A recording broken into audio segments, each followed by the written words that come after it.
If I were to tell you that a Power 4 football program has gone 19-2 in their last 21 games, you would think they would be talked about as if they were a national title contender, right? Well, that's not the case for the BYU Cougars, and we're examining why in a crossover with Locked On Big 12 and Locked On Cougars.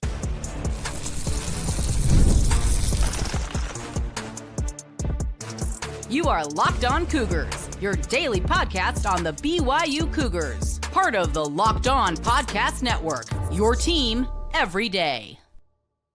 Happy Wednesday, everybody. Welcome to a Locked On Big 12, Locked On Cougars crossover. I'm Drake Toll from America's #1 Big 12 podcast, Locked On Big 12. Thank you for making this show your first listen every single day. And if you're not, you're probably making that guy, Jake Hatch, your first listen every day with Locked On Cougars. We will start BYU. The most disrespected team in the country. They feel like America's forgotten team. They won 19 of 21. If you do that, like in Indiana or at Ohio State, typically there's more respect and attention than what BYU is getting. Why?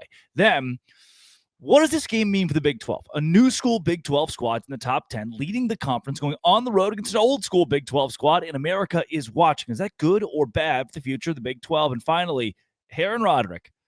I'm sorry.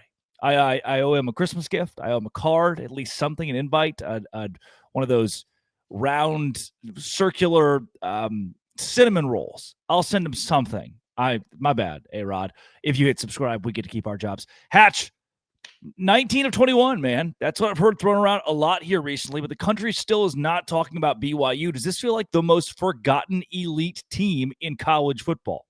In some ways, yes, because here's the thing, Drake. We just saw Curt Cignetti get $93 million. Do you know what Indiana's record over the last 21 games is? Probably like 19-2. 19-2. So yeah. Here's the thing. BYU, they got left out of the college football playoff last year, despite having, I thought, a very, very strong argument to be included in the field, including a head-to-head win over a college football playoff participant in the SMU Mustangs. So, yeah, this team, they have thrived off of being disrespected, being an underdog multiple times this season against teams that are lower than them in the rankings, including this week, even though it's one spot difference against the Texas Tech Red Raiders. So, yeah, this team in many respects does feel like it's been disrespected, overlooked, and I think that they are looking for some modicum of respect, and they could get that this week with a win in Lubbock. Yeah, certainly with the top 10 win on the road, BYU would then get the respect of moving up one spot. You know, it feels like the AP voters that anybody voting in these polls, they're not really budging on the SEC at the top of college football until somebody loses, even if, and you saw it with Georgia Tech last week, even if the resume of a BYU is better, Georgia Tech got to have a higher spot because they were ranked higher before that. Do you think that there is more? What is more at play here? Is it conference affiliation or overall brand that has kept BYU from being the belle of the ball nationally when you turn your TV on as a 19-2 team? I think the bigger thing is for BYU is they're an international brand. You and I both know this, Drake, just due to their affiliation with the Church of Jesus Christ of Latter-day Saints. And that obviously draws fans from all over the place. For the example, Monday night, BYU basketball played in Las Vegas, and multiple national reporters were like, man, BYU took over this place. Well, guess what? There are Cougar fans in droves that live in the greater Vegas area that drove over to that game. A lot of them drove from Utah as well. BYU fans show up in droves wherever they play on the road. But your bigger point, I think, Drake, is that BYU is considered new blood at this level of college football. They are always that plucky underdog. That school is out there in the mountains in the Western United States that flung the ball all over the field. They won a national title in 1984 that essentially forced the powers that be that would slam that door shut to ensure that would never happen again. That's what gave rise to the College Football Bowl Alliance, the BCS, and ultimately the College Football Playoff. It's because BYU won a national title in spite of Blue Bloods trying to shut them out of doing that. So I think that there's a little bit of BYU's always kind of outdone itself with regards to the level it's played at, the way it's perceived, because it's perceived to be a quirky university that's this Mormon school out there. Well, all they've done is win. So maybe at some point the national media will show up and say, hey, Cougars, let's give them the benefit of the doubt here. But you're right, a win this weekend would help a lot. So a piece of this, I mentioned, the Big 12 affiliation for BYU and how that could hurt or help because the SEC, as we know, gets touted a whole lot more than the Big 12 conference does. And I'm not sure if we're ever going to change that. But maybe a better question, did BYU fans expect to walk into the Big 12 and be given more national respect because of this affiliation than what they're getting? I don't necessarily think that was the case. I think BYU has aspired for decades to be at the level they're at. Drake, trust me, there have been rumors about BYU flirting with what was then the Pac-10 in the 1990s, and then obviously chasing Power 4, Power 5 affiliation throughout the 2010s when they were an independent football program. They have wanted to be at this level they're at for literally decades, and I don't think they walked in thinking, hey, we're the big cheese now, give us the respect. I think they wanted to earn it over time, but the fact that they've been so successful relatively early on in their Power 4 affiliation days, I think that has entitled them to a little bit more respect than they're getting right now.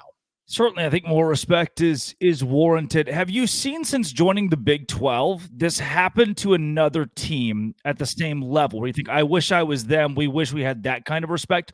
Or again, can we deduce that the Big 12 conference as a whole is just not getting their flowers nationally? I think that your second point there, it's just the Big 12 is just getting panned, it feels like, because let's be honest, the Fox is in bed with the Big 10, ESPN's in bed with the SEC.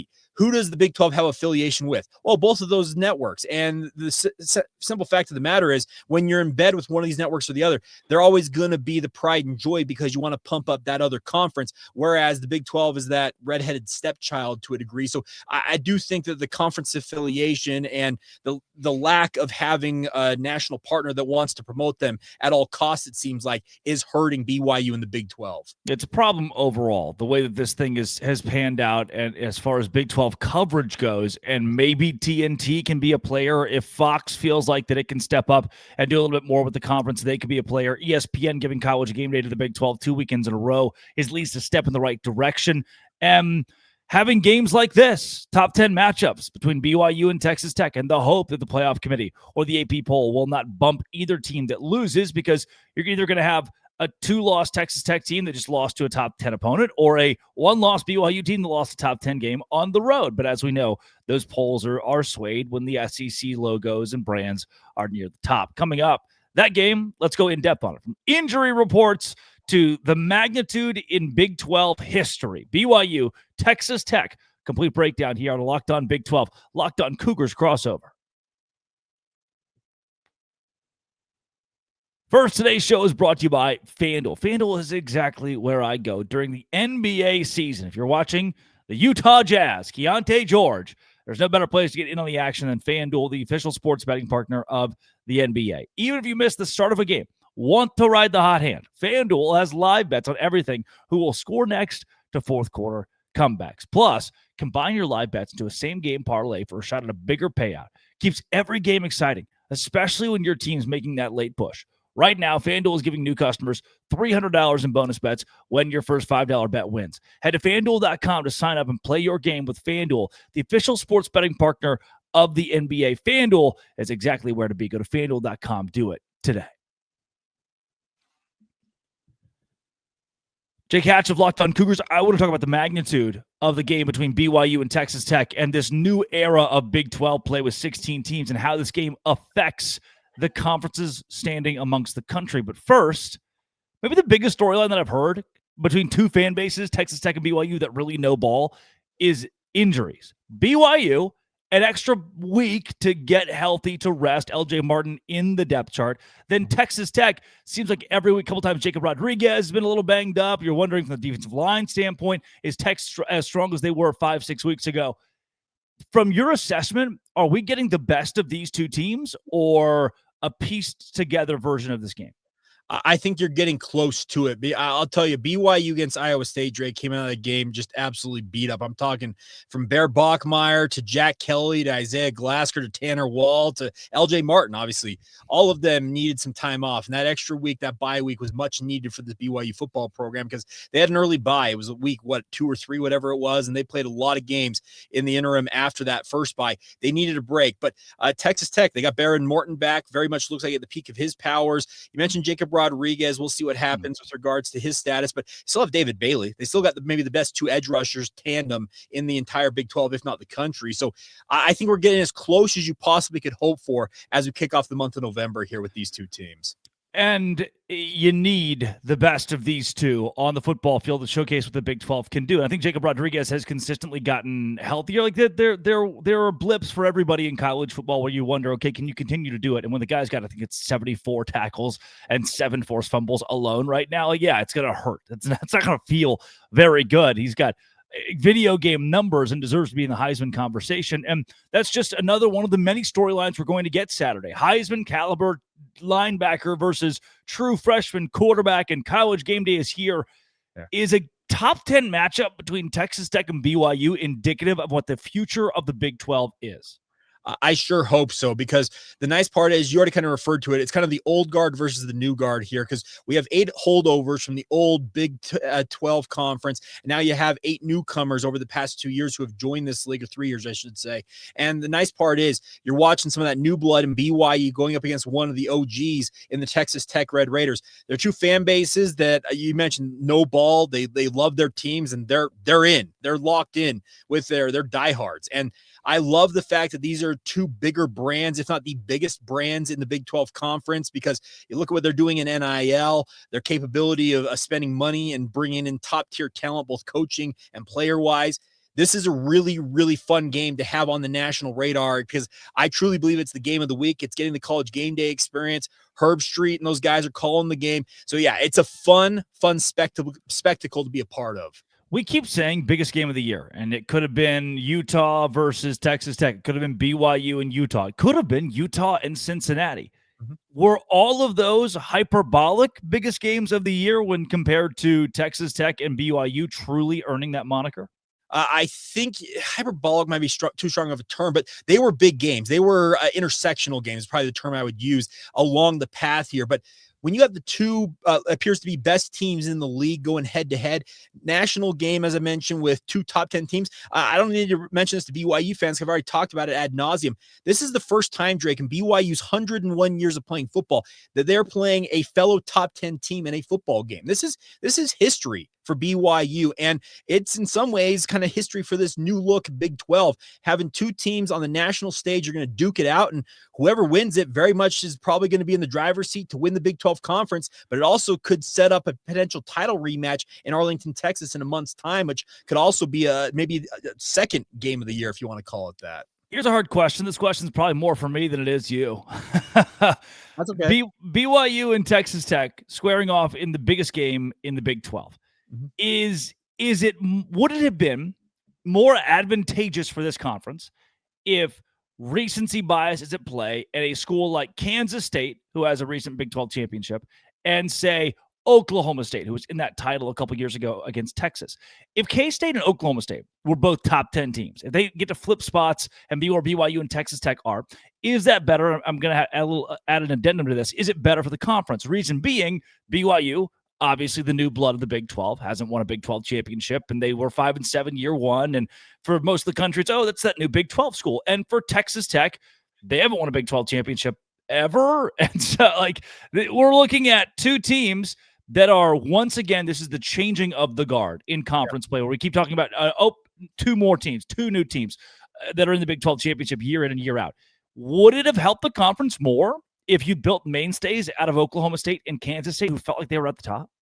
In some ways, but let's be honest, those fan bases pale in what I consider to be consideration of what BYU and Texas Tech bring in terms of their fan bases. That's just my personal opinion on the matter. And I'm obviously biased because, I cover BYU. I went to BYU. I get all that. But I look at it as these are 2 programs. And I talked with Chris Level, our good friend from Locked On Texas Tech, earlier this week. We talked about BYU and Texas Tech being 2 of the bigger brands that in some ways have bought their way to the top. And that's going to sound really, really bad. There's going to be some fan bases, Utah, who are going to want to clip that and use that as ammo. But the bigger point is Cody Campbell wants to see Texas Tech at the top tier of college football, and he's doing his absolute darndest to help them do that. BYU, they've got people like Ryan Smith, etc., who are doing the exact same thing. They are boosters who want to see their programs succeed at the highest levels, and they're willing to spend cash to do just that. If people want to be upset about that, go right on ahead. But I love the fact we've got 2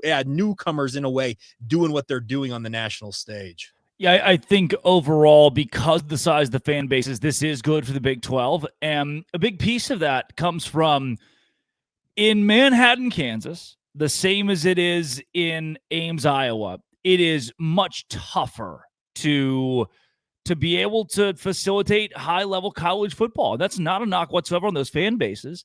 In Kansas, you're splitting time with not just pro teams, and Utah certainly has that. No football, not football. But in Kansas, you get to split time with the Chiefs. And also, I mean, you're looking at these people who, I mean, it's like I consider myself this when I was a kid in Arkansas. Like, it was an honor to go to a Razorback football game. It was hard. Like, Dad had worked extra hard this week to go.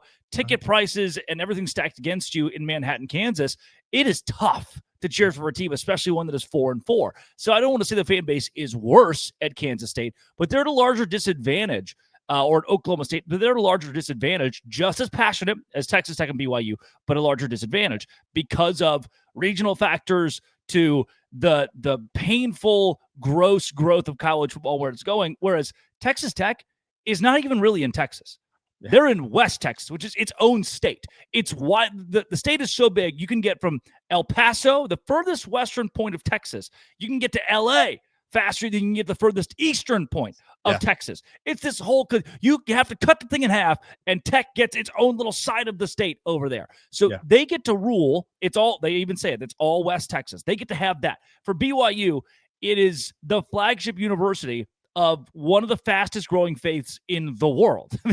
Like there are more factors stacked against other schools in the Big 12. And I asked Jesse Holley this, the Dallas Cowboy, a few weeks ago, it seems kind of unfair. And he goes, it is. Life's unfair. BYU is going to have an easier time building in this era of college football. So is Texas Tech, than Oklahoma State and Kansas State. So maybe it's better ultimately that you start building your foundation on these two schools. You're right. And that's the thing about this. You got two engaged fan bases who want nothing more, as I mentioned, than to see their program succeed at the highest levels. As I mentioned, BYU has spent 4+ decades since they won a national title, hoping to be at the level they're at and having that door open to winning another national title. Drake, I'm not going to predict that BYU is going to go out there and win it this season because the odds are stacked against them. Let's just be honest about that. But they want to have that door open. It is open to them again. And they've got boosters who are ultra motivated to help BYU succeed at a high level. And you're right. The faith-based element of BYU helps it because they literally have a following literally worldwide because of the members of the LDS faith. And I know there's Utah fans out there. Well, we're members of, I get that. But guess what? The affiliation with the church lies with Brigham Young University. So it is, I think, a really, really good sign to watch a guy like Cody Campbell, who is a multi-billionaire multiple times over, who is the chairman of the board of regents for Texas Tech University. That's a great guy to have leading the way for you to build what you're building. And the fact that he has the influence of, Congress, the president of the United States and the like, that doesn't hurt either. No doubt. This is the new era of Big 12 football, BYU and Texas Tech. Coming up, Aaron Roderick, the offensive coordinator at BYU, my king. I'm sorry. Locked on Big 12, Locked on Cougars.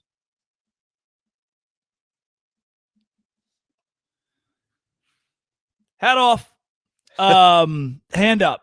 My bad. There are, I think, like 2 or 3 Locked on Big 12 titles in the last 2 years that say fire Aaron Roderick or some version of that lingo.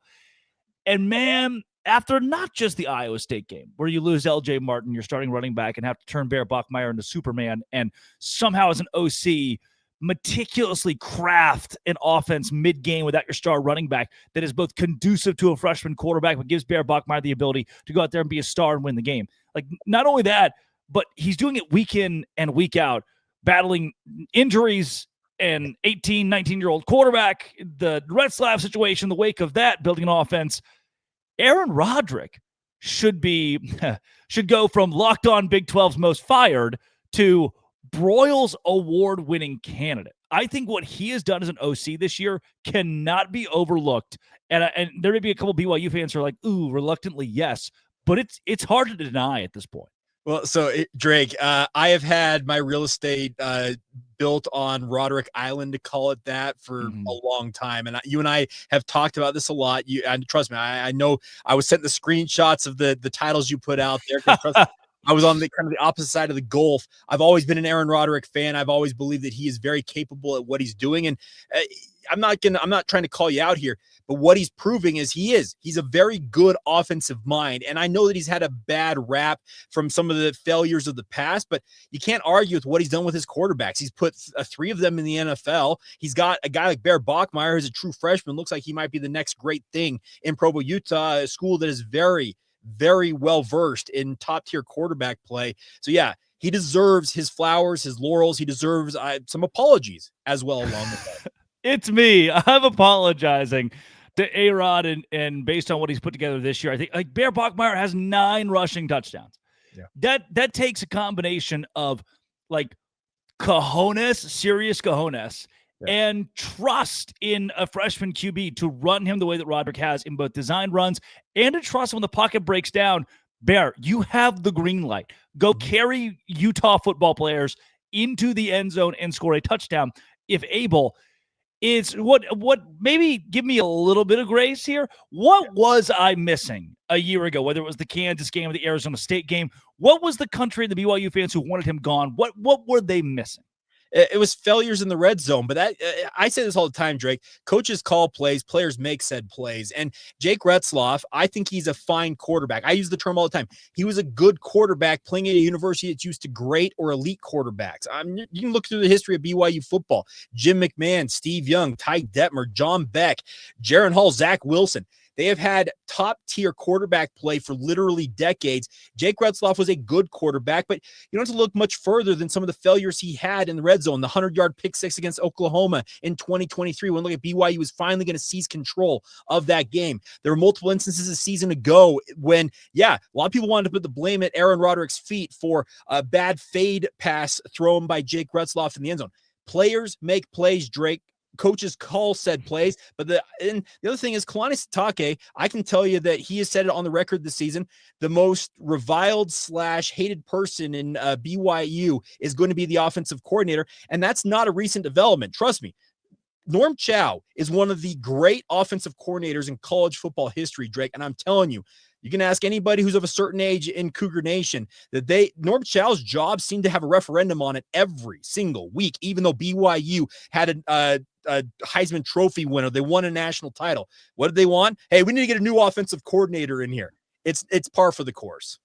Yeah. Again, I'm sorry. This is my big apology to A-Rod. 25th in the country in offensive success. Net EPA per play offensively is 44th in America, and he's doing it with a freshman quarterback and doing it with last week. Effectively, okay, here's another piece of this. There's one running back in the room. And against Iowa State, there were 0 running backs in the room. And not to dilute what Rex can do behind him, but he's not ready yet. Like his day could come. He's not ready yet. And the fact that A-Rod is doing this in different ways week in and week out, maybe the most impressive piece. Yeah, well, the other thing about this, you go back to that Iowa State game, Drake. I asked Kalani the question in the aftermath of that game, said, hey, did you guys go into halftime essentially and like tear up your playbook and go with a new look offense? He said, well, we have our kind of our base system, and then we just kind of just rotated from there. Well, Aaron Roderick said, no, we went into the locker room. We kind of identified what could work, obviously, with a hampered running game is probably the best way to term it, and put together some plays that we felt like, okay, these are our bread and butter. They made a wholesale change in that game. You mentioned the fact they made Bear Bachmeier superhuman. Yeah, he was. 350 of their 400 yards. I'm using round numbers there, but that was the production he put out there, both throwing and running. He was the entire offense, and you don't do that without an offensive coordinator that can put things together on the fly and help you have success. So yeah, it was really cool to see Aaron Roderick earn, I think, some of the more respect that people have been very unwilling to give him. But I'm extending that grace to you, Drake. I don't think you're alone. Trust me, there are a lot of Cougar fans out there who have some tweets. If I wanted to go dig them up, I'm sure I could find plenty of them that not even earlier this season wanted him out of a job. Yeah. Have we seen the complete, and I know a lot of BYU fans now on the social media apps have come around to this, and they are very big fans of A-Rod. Have we seen the apex of the BYU offense, or is there something, because look, it is formulaic, it's not the right word, but every week I watch it and I think, ooh, well-timed jet sweep. Ooh, nice speed option. Ooh, Bear Bachmeier running the football. Is there a wrinkle we haven't seen? Anything that makes you think the ceiling is still out there? Or is this a machine that is clicking as it should? I am thinking that we still have one iteration of this to come, and I think we saw a glimpse of it against Iowa State, and that is a game with a full-fledged passing attack. What BYU has done with Bear Bachmeier, Drake, is run the ball downhill on people and then play action off of it. They kind of stole what Arizona State did with Sam Levitt a season ago. They allowed a guy like Cam Scadaboo to run all over teams, and when they needed to pass the ball, okay, fake the handoff, RPO action, or just straight play action, and throw the ball, Sam. It was a very, very tried-and-true method. BYU's done the same thing with Bear Bachmeier, but eventually, whether it's this season, next season, or sometime in relatively near future, we're going to see a game where, much like Iowa State, you may not have a running back, and you got to tell Bear Bachmeier, all right, the full playbook, the full passing game is open to you. Now we're going to really do dropbacks, seven-step drops, excuse me, English. And we're going to really unleash the passing game. That's the final iteration of what we need to see this offense to really see, I think, in its full glory. Do you get that this weekend against Texas Tech? To a degree. We're expecting to see LJ Martin play in this game, and if he's anywhere near playable shape, you'll still see the same game plan where they're going to run the ball as much as they possibly can and play action off of it. But I do think you'll see some more straight passing game elements in this offensive play calling. Look, teams don't love throwing the ball down the middle of the field unless it's a quick slant. Yeah. BYU is the exception to that. The way that Bear Bachmeier has found a third read 15 yards downfield in the middle of the field and not gotten his receivers killed and converted on third downs is the stuff of people. Again, they said it preseason, a couple rogue, I feel like they were rogue at the time, folks that were saying, oh, this is murmurs of Tim Tebow, freshman Tim Tebow. Dog, this is probably what they felt like when they watched freshman Tim Tebow. They were blown away by his performance for a guy who is this young. Bear Bachmeier looks like that. A-Rod made the right call alongside Kalani Sitake to make him the starting quarterback. I think a lot of the country, it's so odd, this optic of had McKay Hillstead been named the starter, maybe you get a little bit more hub from the media preseason, like, oh, it's a guy who's done this before. But because Bachmeier was a freshman, a lot of people threw the BYU season out the window and said there's no way they can win. Now the Cougars are a top 10 team. This weekend we'll see that offense, Bear Bachmeier against David Bailey and Jacob Rodriguez and Texas Tech. I'm sure that Bachmeier knows they put their pants on the same way as anybody else, and it's going to be a heck of a clash. Hatch, we'll let you go, and I know you'll give us this on college football kickoff as well. Do you have a final score prediction yet? I know it's still early enough in the week. I have been bouncing back and forth on this. I'll just say this. I do think BYU covers whatever the spread is. I'm not at the point where I'm going to pick BYU to win quite yet, because I really do think this is the toughest game to date for BYU, but I do think they cover whatever the spread ends up being. I'll just say that. That's going to be a fun one. That is Jake Hatch of Locked On Cougars. This has been, it always will be. You can follow him on X at Jacob C. Hatch. This is Locked On. Thanks for making our shows your first listen every single day. A crossover with Cougars and Dose Grande.